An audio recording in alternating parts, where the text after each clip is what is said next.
তো আমি এখন আরেকটা লাস্টে কথা বলে তারপর ইনশাআল্লাহ তাআলা আমরা আজকের আলোচনা শেষ করব।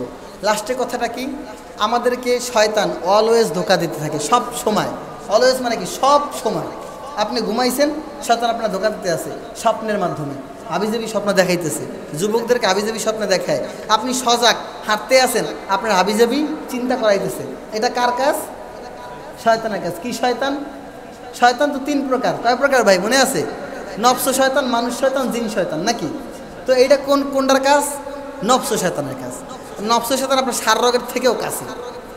আপনি কি করতে চান, আপনার বিষয়টা তোমার প্রথম মনের ভিতরে তৈরি হয়, তারপর ব্রেনটা যায়, সেখান থেকে মুখে আসে কথাটা, নাকি? তো আপনি মনের ভিতর থেকে যখন ব্রেনটা যাওয়া শুরু করে, তখনই ওই নফস শয়তান জানে যে আপনি কি করবেন। এখন আপনি কইতে পারেন যে আল্লাহ তারা কেন এত ক্ষমতা দিয়েছে? কারণ দুনিয়াটা শয়তানের জন্য জান্নাত। মারা যাওয়ার পরে যারা দুনিয়াতে সুখ শান্তি করে গেছে, আল্লাহরে ভুলে গেছে, তাদের জন্য জাহান্নাম। আর যারা দুনিয়াটাকে কষ্ট করে গেছে, তাদের জন্য জান্নাত। কথা বুঝছেন কিনা ভাই? তো এখন আসি আমার মূল কথায়, যে আপনাকে আমাকে সবসময় নফস শয়তান ধোঁকা দিতে থাকে।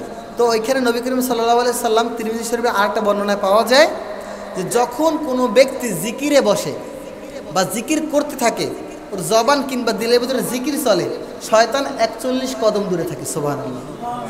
জিকির বন্ধ সঙ্গে সঙ্গে শয়তান কাছে এসে থাকে। কথা বুঝছেন কিনা? তো এখন আপনাকে বলেন যে আমাদের এত ডিপ্রেশন, আমাদের ফ্যামিলিতে এত ক্রাইসিস, এত ঝামেলা, এত কিছু কেন? আমাদের মুখে জবানে জিকির নেই। আমাদের নামাজের ভিতরে মজা লাগে না কেন? আমাদের দিল পয়সে গেছে, মুখে জিকির নেই। আমি মনে হয় যে এই যে সবার দ্বারা করলে একজন পাইতে পারি যে সে হাঁটে আর জিকির করে, তাও সন্দেহ।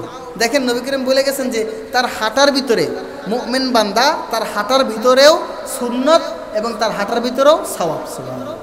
কেমনে?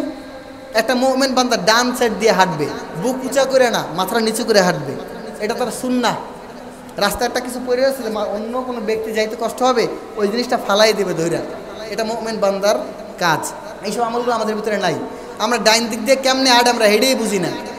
ডাইন সাইডটা এখন এটা চিন্তাই রাখি না, বাম দিক দিয়ে ফরফরা একটা চলে যায়। আপনি যদি ডান দিক থেকে হাঁটেন ভাই, আপনি বগাবাজার যাইতে হবে হাঁটতে।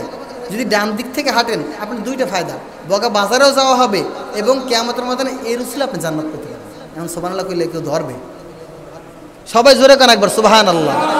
মানে ঘুমাইতে আছেন যে আমি কিয়ামতের ময়দানে দাঁড়াই কম, আল্লাহ আপনার নবীর কোনো সুন্নাত আমি পালন করতে পারি না, কিন্তু বগাবাজার যাওয়ার সময় হুজুর এই কথা কইছে যে এটা নবীর সুন্নাত, ডান দিক থেকে হাঁটা, নিচের দিকে তাকাই থেকে হাঁটা সুন্নাত, তা আমি এইটা পালন করছি, এটার উসিলে জান্নাত পাবো, এটা আমি মন থেকে পালন করছি। তো আল্লাহ চাইলে এটার উসিলে জান্নাত দিতে পারে না? আমাদের দরকার কি? আমাদের দরকার জান্নাত, আর কিছু না, ঠিক না? এটা যে কোনো পন্থায় হোক, আর নামাজ পড়ে হোক, নবীর সুন্নাত আদায় করে হোক, ঠিক না? আমাদের মূল পাওয়া কোনটা? যে আমি 10 তলা বিল্ডিং বানাই ফেলছি, এটা আমার মূল সফলতা, এটা না। আমি একটা মাইক্রো গাড়ি কিনে ফেলছি, এটা আমার সফলতা, এটা না।